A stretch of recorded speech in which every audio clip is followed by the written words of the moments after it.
अस्सलामु अलैकुम वरहमतुल्लाहि वबरकातुहू। जी नाज़रीन व सामीन, जैसा कि आप जानते हैं, हम रोज़ाना की बुनियाद पर हालात हाज़रा के मुताबिक आपके लिए रोज़ाना नए से नया टॉपिक लेकर हाजिर होते हैं। जो लोग हमारे चैनल पर नए हैं वो हमारे चैनल को सब्सक्राइब करें, लाइक करें और शेयर करें ताकि ज़्यादा से ज़्यादा लोगों की इस्लाह हो सके। आज का हमारा टॉपिक है यौम अरफा यानी 9 ज़ुल्हज्जा का रोज़ा। क्या आप जानते हैं, साल भर में एक दिन ऐसा आता है जो आपके 2 सालों के गुनाहों का कुफ़ारा बन सकता है। जी हाँ, वो दिन है यौम अरफा यानी 9 ज़ुल्हज्जा। नबी करीम सल्लल्लाहु अलैहि वसल्लम ने फरमाया, यौम अरफा का रोज़ा गुज़िश्ता साल और आने वाले साल के गुनाहों का कुफ़ारा है।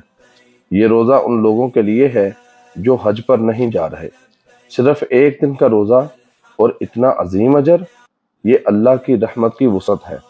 2025 में यौम अरफा 6 जून बरोज़ जुमा के दिन होगा। उस दिन रोज़ा रखकर अपने रब का कुर्ब हासिल करें, गुनाहों से मुआफ़ी मांगें और अपने लिए और उम्मत के लिए दुआएं करें। ये मौका बार बार नहीं आता। अल्लाह करीब है, दुआ सुनने वाला है और बख्शने वाला है। और आखिर के अंदर ये बात नोट रखें कि बाज़ लोगों के यहाँ यौम अरफा के रोज़े के बारे में इख्तलाफ है। बाज़ लोग कहते हैं कि यौम अरफा यानी हाजी 9 ज़ुल्हिज्जा को अरफात के मैदान में होता है, तो पाकिस्तान की रोज़त के हिसाब से यह दिन 8 ज़िलहज्जा को बनता है। इसलिए पाकिस्तानी लोग 8 ज़िलहज्जा को यौम अरफा का रोज़ा रखें। हालांकि ये बात दुरुस्त मालूम नहीं होती।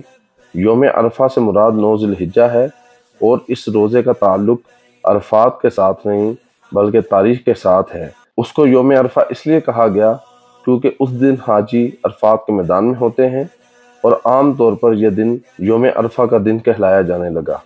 इस हवाले से ये भी बात अपने जहन में रखें कि अगर हम अरफा वालों की रोज़त के हिसाब से चलें और यौम अरफा का रोज़ा हम अरफा की रोज़त के हिसाब से रखें, तो क्या हम उसकी सहरी और अफ्तारी भी अरफा वालों की रोज़त के हिसाब से करेंगे, उनके टाइम टेबल के हिसाब से करेंगे? अगर सहरी और अफ्तारी अपनी रोज़त के हिसाब से की जाएगी और ईद भी अपनी रोज़त के हिसाब से की जाएगी, रमज़ान के रोज़े अपनी रोज़त के हिसाब से रखे जाएंगे और ईद उल फितर अपनी रोज़त के हिसाब से की जाएगी, तो अरफा का रोज़ा भी अपनी रोज़त के हिसाब से रखा जाएगा। वल्लाहु आलम बिस्सवाब। इस वीडियो को शेयर करें ताकि दूसरों को भी ये अजीम मौका मिल सके। याद रखें कि ये रोज़ा इस कदर अजीम है कि एक दिन का रोज़ा और 2 साल के गुनाहों का कुफ़ारा। अल्लाह ताला हमें रखने की तौफीक नसीब फरमाए।